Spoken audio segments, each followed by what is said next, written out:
Eto yung nag-iisang bunga ng kakao namin. Kaya, kukunin na namin yan. Titingnan nga namin kung ano yung naging laman yan. Ayan. Ayan. Biyakin mo.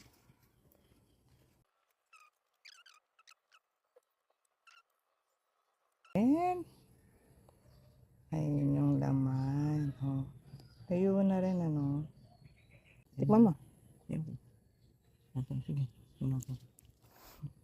diretso. Matamis naman siya. Apple. Ito yan. Oh. Sige. Yeah, spit out mo. Yan eh. Ganyan yung kakao, di ba? Tapos, ano mo yan, patutuyuin mo yan. Kinagat mo ba? Ba't kinagat mo? Dapat ba sinisip-sip? Oo.